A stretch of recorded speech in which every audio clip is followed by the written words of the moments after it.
Thousands of years ago, in one of the most fertile valleys of the ancient world, stood cities so prosperous and so corrupt that their name became synonymous with divine judgment.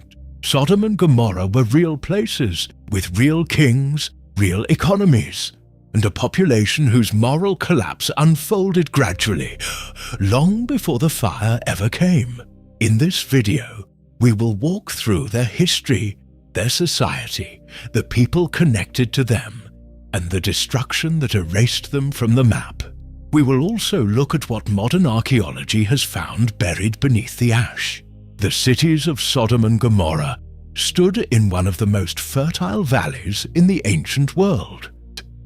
A region so rich in water and vegetation that it looked almost nothing like the barren, salt-covered landscape that exists there today.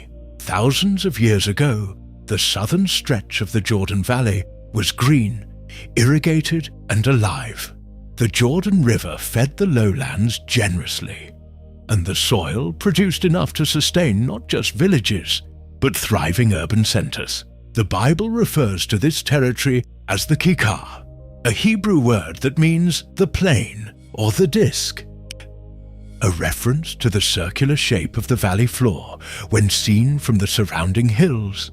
Genesis 13 describes it as a land that was well watered everywhere, comparable to the garden of the Lord and to the land of Egypt. That description alone tells you something important. This was not a remote, forgotten corner of the ancient world. It was prime land. Archaeologists have long debated the exact location of these cities.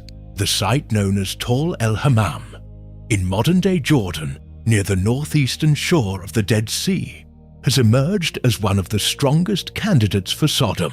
Excavations there revealed a large Bronze Age city that was suddenly and violently destroyed. A detail that fits the biblical account with uncomfortable precision. Other proposed locations sit further south, along the eastern shore of the Dead Sea, where certain ancient remains have also drawn scholarly attention. The exact coordinates remain a matter of debate, but what the evidence consistently confirms is that these were real cities in a real, identifiable landscape. That landscape also held enormous strategic value. The Jordan Valley sat at the intersection of major trade routes linking Egypt to Mesopotamia. Caravans carrying grain, spices, metals, and textiles passed through regularly, and the cities that controlled those routes accumulated wealth at a rate that isolated settlements simply could not match. Sodom and Gomorrah were not isolated from each other or from the wider region. They belonged to a network of 5 cities that operated as a political and military coalition. Genesis chapter 14 names all 5: Sodom, Gomorrah, Admah, Zeboim, and Bela, the last also known as Zoar. Together, these cities formed what later Greek sources would call the Pentapolis, from the Greek words for 5 cities. Each city had its own king, and for a period of 12 years, all 5 paid tribute to a powerful eastern ruler named Chedorlaomer, king of Elam. In the 13th year, they rebelled. The consequences came quickly. Genesis 14 records that Chedorlaomer formed a coalition of 4 kings and marched against the 5 cities, defeating them in the valley of Siddim. The allied kings of Sodom and Gomorrah fled and fell into the bitumen pits that covered that valley, while the surviving populations were taken captive along with their possessions. That episode reveals something often overlooked about these cities. They were politically organized, militarily active, and embedded in the larger power struggles of their time. Sodom had a king named Bera. Gomorrah was ruled by Bersha. These were not tribal chieftains overseeing small camps. They were urban rulers managing economies, armies, and diplomatic relationships. The moral reputation that would eventually define these cities in history came later. Before the fire, they were simply powerful. The comparison in Genesis 13 between the Jordan Plain and the Garden of Eden is not accidental or merely poetic. The ancient Near East was, in most of its geography, dry, rocky and demanding. Rain was unreliable, soils were often thin, and survival in many areas required constant effort. The Jordan Valley was the exception. Its water supply came from multiple sources: the Jordan River itself, underground springs, and the seasonal flooding that deposited rich sediment across the lowlands. Agriculture there was productive by the standards of any ancient civilization. Grain, fruit, and livestock all thrived in that environment, and the surplus that came from consistent harvests created the economic foundation for urban life to develop. That abundance had a social effect as well. Wealth accumulated not only in the hands of merchants and kings, but also among ordinary inhabitants. The cities developed a culture of comfort that stood in sharp contrast to the nomadic and semi-nomadic groups living in the surrounding hills and deserts. When Lot, the nephew of Abraham, was given the choice of where to settle, Genesis 13 records that he looked at the whole plain of the Jordan and chose it because it was well watered everywhere. The land made the decision easy. To understand who actually lived in these cities, you need to go back several generations before the events of Genesis 14 and 19. The inhabitants of Sodom and the surrounding region were part of a broader population group that the Bible identifies as Canaanites, descendants of Canaan, son of Ham, who was himself a son of Noah. Genesis 10 traces this lineage in detail, listing the Canaanites among the nations that spread across the region following the dispersion after the flood. The Canaanites were not a single homogeneous people, but a cluster of related groups who shared language, religious practices, and cultural patterns. Among those listed as descendants of Canaan in Genesis 10 are the Sidonians, the Hittites, the Jebusites, the Amorites, and explicitly the Sodomites and Gomorrahites. This genealogy carries theological weight in the biblical narrative. The descendants of Ham and Canaan are introduced in Genesis 9 under a curse spoken by Noah after a specific incident involving Ham.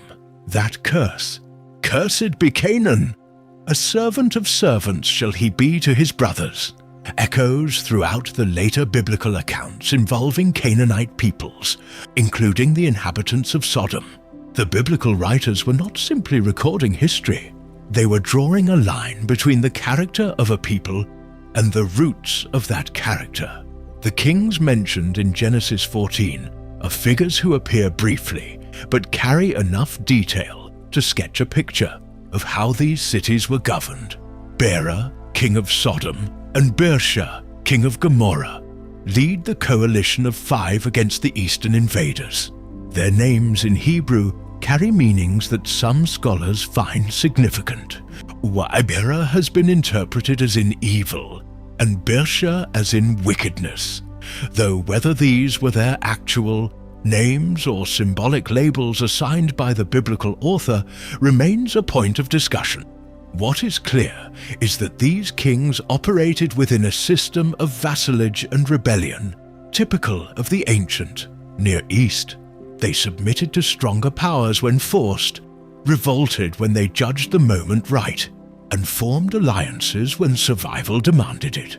After the defeat recorded in Genesis 14, the king of Sodom appears again in a brief but revealing exchange with Abraham. Having just been rescued by Abraham's forces, the king offers him all the recovered goods.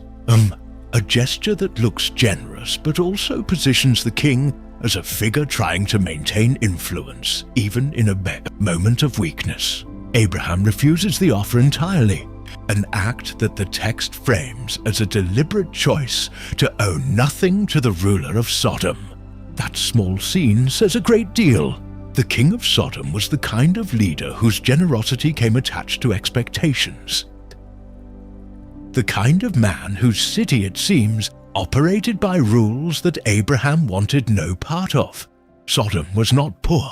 That point matters more than it might seem at first, because the destruction of the city is so dramatic that it is easy to imagine it as a place already in ruin, desperate, marginal, forgotten by the rest of the world. The reality was the opposite. Sodom was prosperous, connected, and economically relevant in its time. The Jordan Valley's position between Egypt and Mesopotamia made it a natural corridor for long-distance trade. Merchants carrying copper from the mines of Wadi Araba, grain from the Egyptian delta, and textiles from the workshops of Mesopotamia all passed through or near that region. The cities of the plain were not passive bystanders to that movement. They were participants, collecting tolls, providing markets, and accumulating surplus wealth from the commerce that flowed around them. Archaeological surveys in the southern Levant have consistently shown that the Bronze Age settlements in the Bidiu, Jordan Valley, were larger and more developed than many contemporaries further inland. Storage facilities, public buildings, and evidence of organized food distribution all point to an economy capable of sustaining a significant urban population. These were not villages that happened to sit along a road. They were cities built, at least in part, on the advantages that geography and trade had handed them. That wealth created a particular kind of culture, one where abundance was assumed rather than earned, and where the distance between the comfortable and the desperate grew wide enough that the two groups barely seemed to inhabit the same world. City life in the ancient Near East followed rhythms that combined agriculture, religion, commerce, and social hierarchy in ways that modern observers sometimes struggle to separate. In Sodom, as in other urban centers of the period, daily life revolved around the city gate, a space that functioned simultaneously as marketplace, courthouse, and gathering point. The gate was where disputes were settled, where merchants negotiated prices, where travelers entered and were assessed, and where this social order made itself visible. When Genesis 19 describes Lot sitting at the gate of Sodom, it places him in the most socially active spot in the city. That detail is not incidental. A man sitting at the gate was a man participating in civic life. Someone with standing, reputation, and responsibility within the community.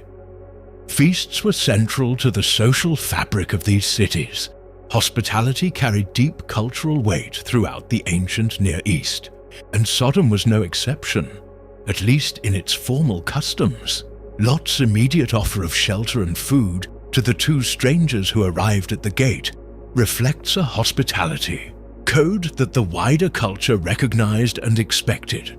What makes the subsequent events so stark is precisely the contrast.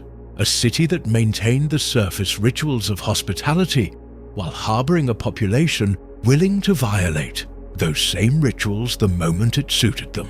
Religious practice in Canaanite cities typically involved fertility cults, ritual feasting, and worship at local shrines. The gods of the Canaanite world, Baal, Asherah, El, and their regional variations, demanded worship through ceremonies that often included sexual rites, considered sacred within that religious framework.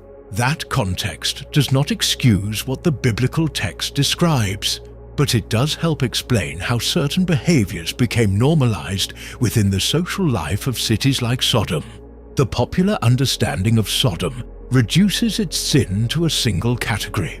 That understanding is incomplete, and the biblical text itself makes that clear across several books. In Ezekiel chapter 16, the prophet delivers one of the most direct diagnoses of Sodom's failure found anywhere in Scripture. Speaking to Jerusalem, he writes that Sodom's guilt was this: she and her daughters were arrogant, overfed, and unconcerned. They did not help the poor and needy. That list, pride, excess, indifference, comes before any mention of sexual behavior. Ezekiel is not downplaying the events of Genesis 19. He is expanding the frame, pointing to a moral rot that ran deeper than any single act and had been developing across generations. Isaiah chapter 1 draws a parallel between Jerusalem and Sodom that follows the same pattern. The sins the prophet condemns are injustice, neglect of the widow and orphan, and a ruling class that takes bribes while the vulnerable go unprotected. Sodom functions in that passage not as a symbol of sexual deviance, but as the ultimate example of a society that stopped caring about the people within it. Jeremiah chapter 23 uses Sodom and Gomorrah as a reference point for adultery, falsehood, and the corruption of religious leadership. Prophets who commit acts of evil and then speak peace to those who follow them.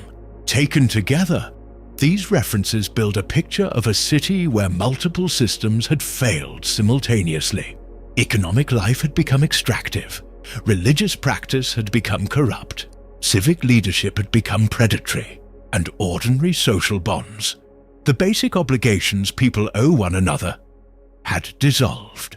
The sexual violence described in Genesis 19 was not a cause, but a symptom. The phrase Ezekiel uses, overfed and unconcerned, captures something specific about the nature of Sodom's failure. It was not a city struggling with poverty or crisis. It was a city comfortable enough to ignore the suffering happening within its own walls, and confident enough in its wealth to believe that comfort would last indefinitely. That combination of abundance and indifference is one the biblical writers treat as particularly dangerous. Throughout the Old Testament, wealth is not condemned in itself. Abraham was wealthy, Solomon was wealthy, and neither is presented as sinful on that basis alone. What the prophets consistently condemn is wealth that produces callousness, the accumulation of resources paired with a deliberate turning away from those who have none. In Sodom, that indifference had apparently become structural. The poor were not simply overlooked. They were unprotected in a city where the powerful operated without accountability. Amos, writing about a different society but describing patterns that mirror what Ezekiel says about Sodom, speaks of those who trample the needy and do away with the poor of the land, of merchants who can hardly wait for religious observances to end so they can return to cheating customers. With dishonest scales, the moral geography of that world and the moral geography of Sodom are drawn from the same map. The idleness Ezekiel mentions is worth pausing on. A city wealthy enough to produce leisure on a broad scale, not just for an elite, but for significant portions of its population, was unusual in the ancient world. That leisure, in Sodom's case, did not produce creativity or generosity. It produced boredom, excess, and eventually the kind of cruelty that flourishes when people have too much time and too little purpose. By the time the two angels arrived in Sodom in Genesis 19, the city had already been under divine scrutiny for some time. Genesis 18 records that the outcry against Sodom and Gomorrah was great, and their sin was very grave. That word, outcry, appears elsewhere in the Old Testament in contexts of oppression. It is the same word used for the cry of the Israelites under Egyptian slavery.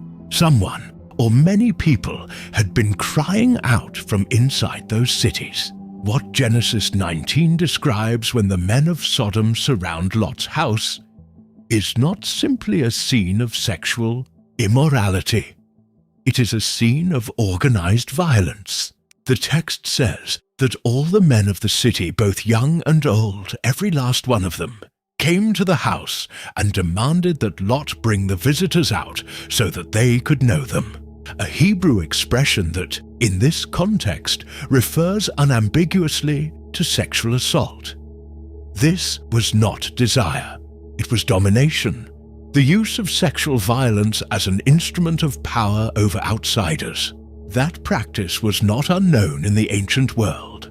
Some scholars have connected it to a broader pattern in which cities demonstrated superiority over strangers through humiliation and force, a way of establishing that outsiders entered on the city's terms, not their own. If that is the correct reading, then what Sodom was expressing in that moment was the logical end point of everything Ezekiel had described. A community so entrenched in its own pride and so indifferent to the dignity of others that it had made brutality into a civic ritual. Lot's response, offering his daughters in place of the visitors, is one of the most troubling passages in Genesis and deserves to be named as such rather than passed over. It reflects both the extreme lengths to which the hospitality code obligated a host and the moral compromises that living inside Sodom had already cost Lot. He had absorbed enough of the city's logic to respond to violence with a bargain rather than a refusal. The angel's intervention, striking the mob with blindness, ended the immediate threat. But the blindness in that scene carries weight beyond the physical. A city that could not see its own condition had in some sense already chosen not to. The decision that placed Lot inside Sodom was not forced on him.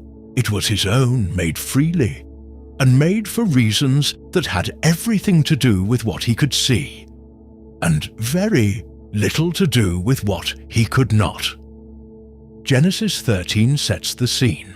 Abraham and Lot had traveled together from Egypt back into Canaan, and both had accumulated enough livestock, servants, and possessions that the land could not support them in the same place. Conflict broke out between their herdsmen, and Abraham, choosing peace over advantage, gave Lot the first choice of territory. Lot looked out over the whole plain of the Jordan and saw that it was well watered everywhere. The text specifically says it was like the garden of the Lord, like the land of Egypt. He chose the plain and moved his tents toward Sodom. The narrator adds one line after that choice, almost as a footnote. The men of Sodom were wicked, great sinners against the Lord. It reads like a warning inserted just after the decision was already made, which, in terms of dramatic structure, is exactly what it is. Lot saw the land. He did not see the people or chose not to factor them in. That pattern, choosing comfort over character, prioritizing what the eye can measure over what the soul should weigh, runs through Lot's story from beginning to end. He was not a wicked man. 2 Peter chapter 2 calls him a righteous man, tormented by the lawless deeds he witnessed day after day. But he was a man who made his home in a place he knew was wrong, and then spent years negotiating the distance between who he was and where he lived. Living in Sodom changed Lot in ways the text records carefully, without always commenting on directly. When he first appears near Sodom, he is dwelling in tents at the edge of the plain. By Genesis 19, he is sitting at the city gate, which, as noted earlier, meant he had become part of the civic structure of the city. He was no longer a stranger on its outskirts. He was a resident with standing. His sons-in-law were men of Sodom. His daughters were engaged to local men. His life had woven itself into the fabric of a community he had originally approached from the outside, and yet something in him had not entirely surrendered to that environment. When the two strangers arrived at the gate, Lot recognized the danger they faced and acted immediately. He urged them strongly to stay with him, prepared food and protected them as best he could through the night. That tension, a man formed enough by the city to be part of it, but not so formed that he lost his instinct toward decency, is what makes Lot one of the more psychologically complex figures in Genesis. He is neither a hero nor a villain. He is a person caught between two worlds, fully belonging to neither, and paying the price for that in-between position in ways he never quite anticipated. His credibility with his sons-in-law had apparently eroded enough that when he warned them the city was about To be destroyed, Genesis 19 records that he seemed to them to be joking. Years of compromise will do that. When the moment comes that requires people to take you seriously on the things that matter most, they measure your words against the life they have watched you live. Before the destruction, before the angels, there was a war, and it is one of the most overlooked episodes in the entire Sodom narrative. Genesis 14 describes a military campaign launched by a coalition of 4 eastern kings led by Chedorlaomer of Elam against the 5 cities of the plain. The campaign was a punitive response to 12 years of paid tribute, followed by a rebellion in the 13th year. The kings of Sodom and Gomorrah led their forces into the valley of Siddim and were defeated. Some of their men fled into the bitumen pits that dotted the valley floor. Others escaped to the hills. The victorious eastern kings took everything, goods, food, people, and left. Lot, who was living in Sodom at the time, was taken along with the rest. One of the survivors reached Abraham, who was living near the oaks of Mamre, and told him what had happened. Abraham's response was immediate and decisive. He armed 318 trained men from his own household, pursued the coalition forces as far north as Dan, launched a night raid that routed them, and recovered all the people and possessions that had been taken, including Lot. That rescue deserves attention for what it reveals about Abraham and about his relationship with Lot. He had already given Lot the better land. He had watched him choose a city known for its wickedness, and when that choice led to disaster, Abraham did not say it was Lot's own fault for being there. He went after him. The aftermath of the battle produced one of the more enigmatic scenes in Genesis. The appearance of Melchizedek, king of Salem and priest of God Most High, who brought out bread and wine and blessed Abraham. Abraham gave him 1/10 of everything. Then came the king of Sodom, who offered Abraham all the recovered goods. Abraham refused, saying he had sworn to God that he would not take so much as a sandal strap from the king of Sodom. The contrast between the two encounters, one with a priest-king Abraham honored deeply, the other with a ruler Abraham would not allow to claim any credit for his prosperity, is drawn with deliberate precision. The dialogue between Abraham and God in Genesis 18 is one of the most remarkable conversations in all of Scripture, and it happens in the most ordinary of settings. 3 visitors arrive at Abraham's tent. He prepares a meal, and in the course of that encounter, God reveals what is about to happen to Sodom. The Lord says that the outcry against Sodom and Gomorrah is great, and that he is going down to see whether what has been reported is true.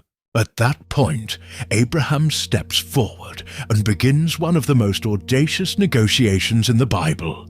Will God sweep away the righteous with the wicked? What if there are 50 righteous people in the city? Will he destroy it and not spare it for their sake? God agrees. If there are 50 righteous, the city will be spared. Abraham continues. What about 45? 40? 30? 20? Each time, God agrees. Finally, Abraham asks about 10. If there are 10 righteous people in Sodom, will God spare it? And God says yes. The structure of that exchange is worth sitting with. Abraham approaches it with a combination of boldness and humility that is unusual even by the standards of biblical prayer. He explicitly acknowledges that he is dust and ashes, speaking to the judge of all the earth. But he does not stop asking. He reduces the number 6 times, and each time God meets him where he is. What is equally notable is what Abraham does not ask. He never asks God to overlook the sin. He never argues that Sodom deserves mercy because of its history, or its wealth, or the complexity of its situation. His entire case rests on one principle: that it would be wrong to destroy the innocent along with the guilty. That is the only ground he stands on, and he stands on it repeatedly. The negotiation in Genesis 18 has generated centuries of theological reflection, and for good reason. It raises questions about divine justice, human agency, and the relationship between prayer and outcome that do not resolve themselves neatly. One thing the passage makes unmistakably clear is that God is not presented as a force of blind destruction, looking for an excuse to act.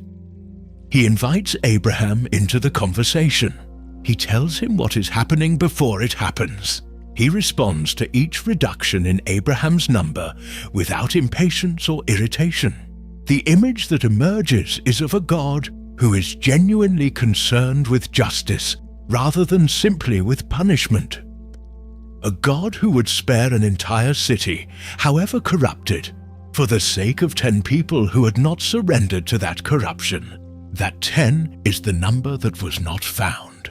The angels arrive in Sodom and find only Lot and his immediate family.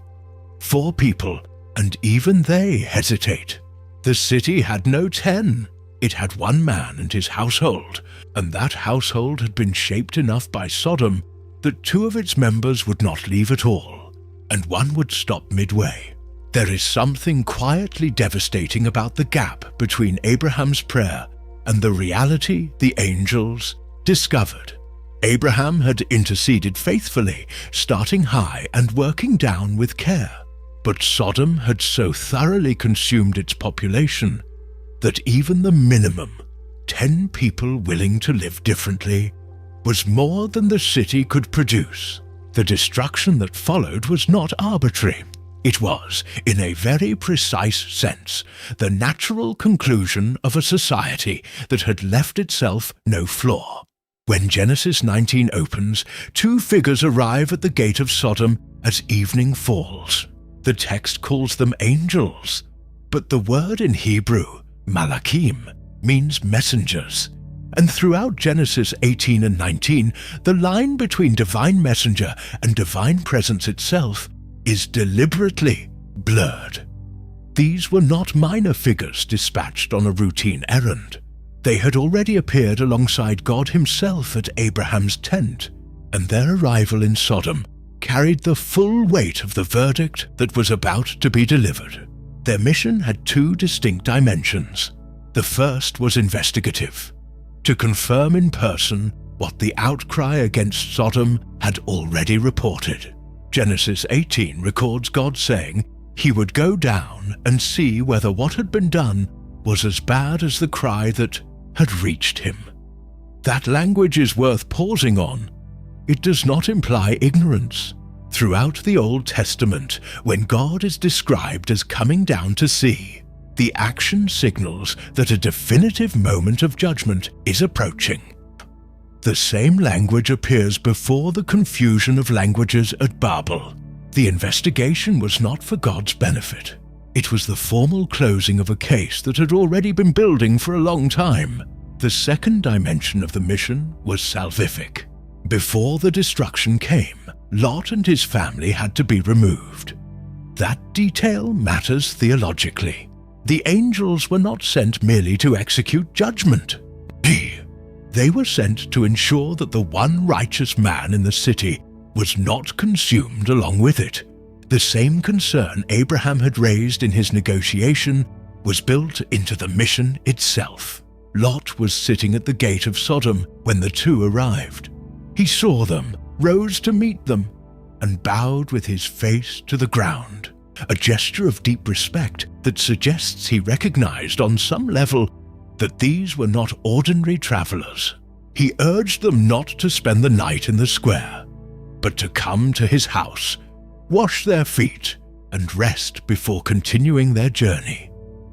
The angels initially declined, saying they would stay in the square. Lot pressed them strongly, and they relented and went with him. He prepared a feast, baked unleavened bread, and set food before them.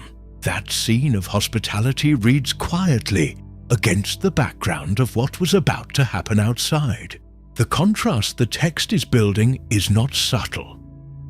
Inside Lot's house, bread is being shared and guests are being protected.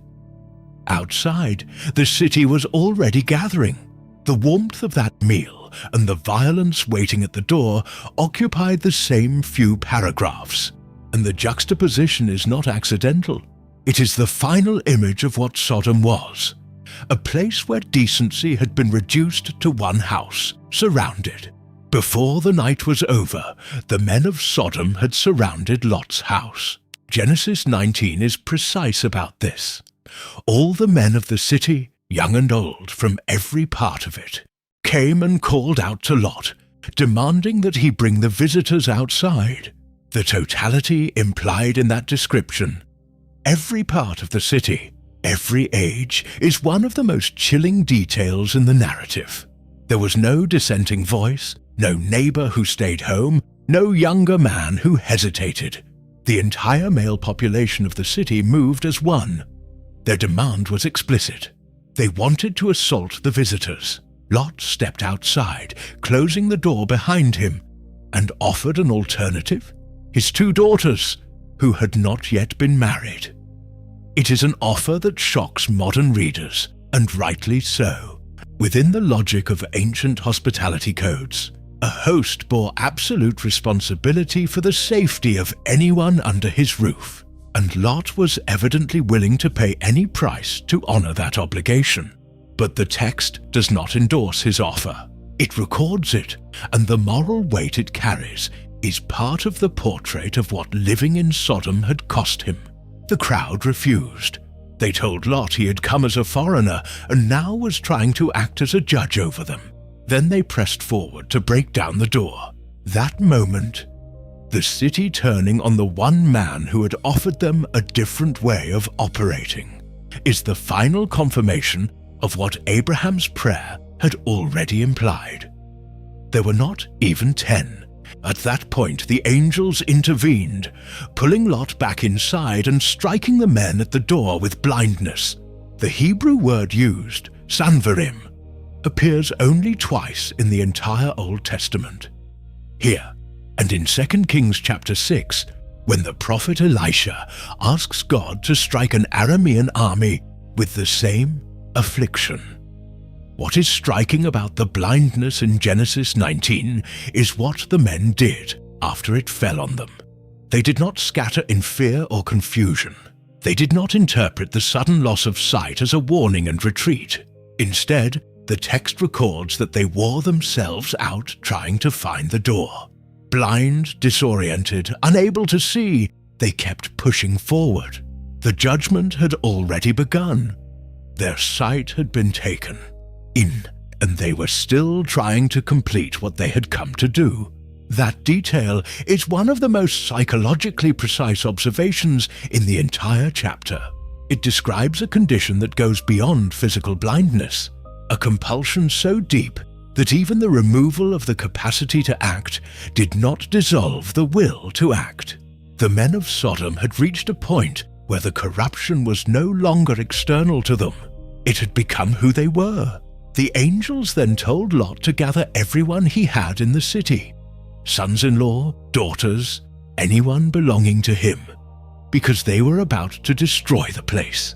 Lot went to his sons-in-law and told them to get out. They thought he was joking. That response, as noted before, was not random. It was the accumulated result of years of watching Lot make his home in a city he should have left long ago. His warning carried no weight because his choices had already spent it. As dawn arrived, the angels urged Lot to move quickly. He hesitated. Genesis 19 uses a word that implies lingering, a kind of reluctance to leave that is hard to fully explain. Perhaps it was the weight of everything he was leaving behind. His home, his possessions, years of life built in that place. The angels took him, his wife, and his 2 daughters by the hand and led them out of the city. The text says the Lord was merciful to them. They were told to flee to the hills and not stop anywhere in the plain. Lot asked to go instead to a small nearby city called Zoar, and the angel agreed, promising not to destroy it for his sake. Lot reached Zoar just as the sun rose over the land. Then, Genesis 19 records, "The Lord rained down burning sulfur on Sodom and Gomorrah from the Lord out of the heavens. The destruction consumed both cities and the entire plain, along with all the inhabitants and everything that grew in the ground." The language is total and deliberate. Nothing was left functioning. Nothing was preserved. The cities, the vegetation, the population, the economic structure that had made the region one of the most desirable in the ancient world. All of it gone in a single event. The phrase "from the Lord out of the heavens" has drawn significant attention from both theologians and scientists. Some researchers, including the team that excavated Tall El Hammam, have proposed that the destruction pattern they found in the archaeological record, a sudden, intense heat event that melted pottery, turned mud brick to glass, and covered the site in a layer of ash. Big is consistent with an airburst event caused by a meteor or comet fragment exploding in the atmosphere. If accurate, that would place the destruction within a specific and identifiable range of years, possibly around 1650 BCE. Whether the mechanism was supernatural, natural, or both simultaneously, what the text emphasizes is not the how, but the source and the finality. The destruction of Sodom and Gomorrah was not a natural disaster that happened to coincide with their moral condition. According to the biblical account, it was a direct response to it, the end point of a process that Abraham had tried to interrupt, and that the city's own population had, by their actions, made inevitable. The angels had been clear. "Leave now, go to the hills, do not stop anywhere in the plain." The message carried no ambiguity and allowed for no delay. And yet, Lot hesitated. Genesis 19 uses a verb that implies more than simple slowness. Lot lingered. In a moment when every second counted and the destruction was already in motion, he stood at the threshold of his own escape and could not fully commit to it. The angels had to physically take him, his wife, and his 2 daughters by the hand and lead them out of the city. The text adds a brief but significant comment at that point. The Lord was merciful to them. The mercy was not just in the warning or in the rescue. It was in the fact that someone came to pull them out when they would not move on their own. That hesitation is one of the most human moments in the entire narrative, and one of the saddest. Lot had been told by 2 divine messengers in unmistakable terms that the city was finished. He had seen the mob outside his door struck blind. He had watched his sons-in-law dismiss his warning as a joke. Every sign available to him pointed in the same direction. And still, when the moment came, he lingered. What exactly held him there is not stated. The text does not offer an interior monologue or a list of reasons, but the pattern of Lot's life provides enough context to read the silence. He had built something in Sodom, a home, a position, a network of relationships. His daughters had futures there, or so he had believed until the night before. Leaving meant accepting that everything he had invested in that place had been, in the most final possible sense, a mistake. That kind of acceptance does not come easily, even when the alternative is destruction. The instruction the angels gave was specific. Flee for your life. Do not look back. Do not stop anywhere in the plain. 3 commands, each one reinforcing the same point. The past was over. Whatever was behind them no longer existed in any form worth preserving. The only direction that mattered now was forward. That instruction has accumulated layers of meaning across centuries of interpretation, and it is worth separating them carefully. At its most immediate level, It was a practical warning. The destruction that was coming would be violent and total, and stopping, for any reason, placed them in its path. Distance was survival. Hesitation was death. But the command also carried moral and spiritual weight that the narrative makes explicit through what happened next. Looking back, in the context of this story, was not a neutral act of curiosity. It was a return of the heart to something that God had already condemned. Lot's family had been extracted from Sodom, but Sodom had not been fully extracted from them. The instruction not to look back was, in that sense, a test of whether the departure was complete, not just physical, but internal. Jesus would reference this moment in Luke chapter 17, in a passage about the suddenness of divine judgment. He tells his listeners that on the day the Son of Man is revealed, they should not go back for anything left behind. And then he adds 3 words that function almost as a shorthand for the entire theology of Lot's wife. Remember Lot's wife. The warning is not about her location or her proximity to the destruction. It is about the direction of her attention, and what that direction reveals about where her heart actually was. The Bible does not give Lot's wife a name. She appears in the narrative as a figure defined entirely by her relationship to others. Lot's wife, the daughter's mother, and then by the single act that made her unforgettable. She looked back, and she became a pillar of salt. Ancient Jewish traditions attempted to fill the silence around her. Some rabbinical texts give her the name Edith or Erit. Others suggest she was a native of Sodom, a daughter of the city itself, which would explain the depth of her attachment to the place. Whether or not that tradition is historically reliable, it carries interpretive weight. A woman who had grown up inside those walls would have left behind not just property but identity, family, community, everything that had made her who she was. The transformation itself, a human being becoming a pillar of salt. Dear has been interpreted in several ways across the history of biblical commentary.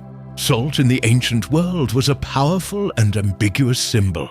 It was used to preserve food, to seal covenants, and to render land infertile. A field sown with salt was a field declared permanently ruined.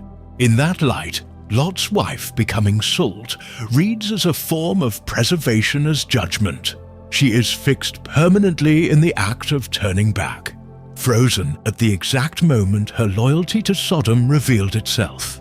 There are salt formations along the southwestern shore of the Dead Sea, in the region known as Mount Sodom, that have drawn attention for centuries.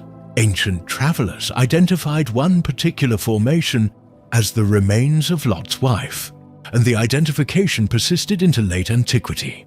Josephus, the 1st century Jewish historian, claimed to have seen the pillar himself. Whether that is to be taken literally, or as a reflection of how deeply the story had embedded itself in the landscape of collective memory, it shows that the image of that transformation stayed with people long after the event itself had passed into history. Lot reached Zoar, but he did not stay there long. Genesis 19 says he was afraid to remain in Zoar, perhaps fearing that the destruction would spread, or that the city's inhabitants would turn on him once they understood what had happened to their neighbors. He left Zoar and went up into the hills, settling in a cave with his 2 daughters. The man who had once sat at the gate of a prosperous city, who had hosted guests with a prepared feast, was now living in a hole in the rock with nothing left. What follows in the cave is one of the most disturbing passages in Genesis, and it is narrated with a directness that leaves no room for softening. Lot's daughters, believing that all the men on earth had been destroyed along with the cities of the plain, a belief that reflects how total the destruction had seemed to them, is decided to preserve their family line through their father. On 2 successive nights, they made him drunk and slept with him. He was not aware of either encounter, the text says. From those unions, each daughter conceived a son. The older daughter named her son Moab, which sounds like the Hebrew phrase, "from my father." The younger named hers Ben-Ami, meaning son of my people. These two sons became the ancestors of the Moabites and the Ammonites, peoples who would appear repeatedly in Israel's later history, sometimes as enemies, sometimes as neighbors, and at least once as the source of one of the most beloved figures in the entire Hebrew Bible. Ruth, a Moabite woman whose loyalty to her mother-in-law became the foundation of her own story. The episode is not included in Genesis to scandalize. It is there to trace consequences, to show that the destruction of Sodom did not end cleanly, that the damage radiated outward and forward, shaping the lives of people who had not lived in the city, and events that would unfold centuries later. Lot survived, but the survival was broken, and what grew out of it carried the marks of everything that had gone wrong. Abraham rose early the next morning and went to the place where he had stood before the Lord. He looked out towards Sodom and Gomorrah and toward all the land of the plain, and he saw dense smoke rising from the land, like smoke from a furnace. That image, one man on a hill, looking at the smoke of everything that used to be, is one of the quietest moments of devastation in all of Scripture. There are no words recorded for Abraham at that point. He had argued, prayed, and reduced his request as far as he could take it. He had done everything a man in his position could do. And now he looked at the result, the land that Genesis 13 had compared to the Garden of Eden.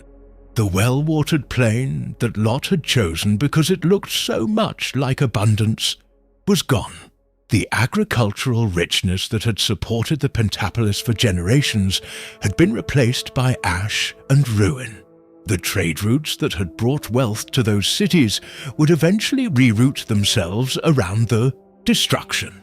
The Dead Sea, already a body of water with no outlet and extreme salinity, may have expanded southward over the centuries to cover portions of what had been the most fertile part of the valley. The region never fully recovered its pre-destruction character. The southern end of the Dead Sea Basin remains one of the most inhospitable landscapes in the Middle East. Salt flats, barren shore, and mineral deposits that preserve almost nothing living. Whether that condition is directly connected to the event described in Genesis or developed over a longer geological timeline, the landscape today bears a kind of permanent testimony to the idea that something irreversible happened there. The cities of the plain do not appear again as functioning communities in the biblical narrative. Zoar is mentioned briefly in later passages as a landmark. Admah and Zeboim are referenced in Deuteronomy and Hosea as examples of total destruction. But Sodom and Gomorrah themselves return only as memory, as the name you invoke when you want to describe a place that ceased to exist because of what it chose to become. For most of modern history, the cities of the plain existed primarily as a theological reference point. Scholars debated their location, skeptics questioned their existence, and the absence of confirmed physical evidence left the story suspended between history and parable. That began to change in 2005, when archaeologist Stephen Collins launched a systematic excavation of a site in the Jordan Valley called Tall El Hammam, located on the northeastern plain of the Dead Sea. What the excavations uncovered over the following years was substantial. Tall El Hammam turned out to be one of the largest Bronze Age cities ever found in the southern Levant. A fortified urban center with massive walls, a well-developed infrastructure, and evidence of continuous occupation stretching back thousands of years. Its size and position placed it comfortably within the geographic parameters the Bible assigns to the cities of the plain.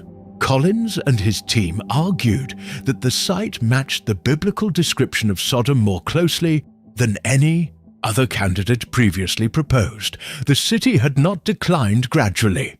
The archaeological record showed a thriving, densely populated urban center that simply stopped. No gradual abandonment, no slow deterioration, no evidence of an enemy siege followed by resettlement. The occupation ended abruptly, and the site remained largely uninhabited for several centuries afterward. That pattern of sudden, total termination set Tall el-Hammam apart from most other ancient sites in the region, and drew increasing attention from researchers outside the original excavation team.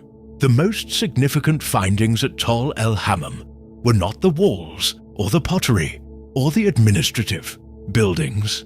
They were in a thin layer of sediment that ran across the entire site at a consistent depth. A stratum containing material that should not have been there. A peer-reviewed study published in 2021 in the journal Scientific Reports brought together a team of over 20 researchers from multiple disciplines: archaeologists, geologists, physicists, and impact specialists to analyze that layer. What they found was a concentration of evidence pointing to an extreme, instantaneous heat event. Pottery sherds from the destruction layer had their outer surfaces melted into glass. Mud brick walls had been vitrified, converted into a glassy material that requires temperatures far beyond anything a conventional fire or military attack could produce. Zircon crystals recovered from the site showed evidence of having been briefly subjected to temperatures exceeding those found at the surface of the sun. The research team concluded that the most plausible explanation for the evidence was a cosmic airburst, a meteor or comet fragment that exploded in the atmosphere above or near the site, releasing a shockwave and thermal pulse powerful enough to destroy the city almost instantaneously. The event, they estimated, would have been significantly more powerful than the 1908 Tunguska explosion Siberia, which flattened approximately 2,000 square kilometers of forest without leaving a crater. Alongside the physical destruction, the researchers found elevated levels of salt distributed across the site, consistent with a violent shockwave sweeping in from the direction of the Dead Sea and depositing salt-laden debris across the landscape. That detail, in a study otherwise focused on geophysics and material science, landed with obvious weight for anyone familiar with the story of Lot's wife and the salted plain. The airburst hypothesis is the most scientifically developed explanation currently proposed for the destruction at Tall el-Hammam, but it is not the only one that has been advanced for the broader event. Described in Genesis, the region around the Dead Sea sits along the Syrian-African Rift, one of the most geologically active fault systems on Earth. The rift has produced significant seismic and volcanic activity throughout human history, and the southern end of the Dead Sea Basin contains natural deposits of bitumen, sulfur, and combustible gases that have been documented since antiquity. Genesis 14 itself mentions the bitumen pits of the Valley of Siddim. Some researchers have proposed that a combination of earthquake activity, ignited natural gas deposits, and the violent expulsion of sulfur-rich material from underground could have produced the kind of destruction. The biblical text describes fire and sulfur falling from the sky, total consumption of the cities and the plain. Neither theory contradicts the biblical account, and neither requires the other to be wrong. An airburst over a region already sitting on volatile geological deposits could have triggered secondary explosions and fires that extended the destruction well beyond the initial impact zone. The biblical description of burning sulfur raining down from the heavens and consuming everything in the plain, could accommodate both mechanisms simultaneously. What none of these theories resolve, because science is not equipped to resolve it, is the question of causation in the theological sense, the timing of the destruction, its correspondence with the narrative in Genesis, and the specific preservation of Lot's family within that event remain in a domain that physical evidence alone cannot fully address. Sodom does not disappear from the biblical narrative after Genesis 19. It reappears across both testaments as a reference point for judgment, warning, and comparison, sometimes in contexts that expand or complicate the original story in significant ways. Isaiah chapter 1 opens with God addressing Jerusalem as the rulers of Sodom and the people of Gomorrah. Mike, an accusation leveled not because of sexual sin, but because of injustice, corruption among leaders, and the abandonment of the vulnerable. The prophet then lists what God actually wants: justice for the oppressed, defense of the orphan, advocacy for the widow. Sodom in that passage is not a distant cautionary tale.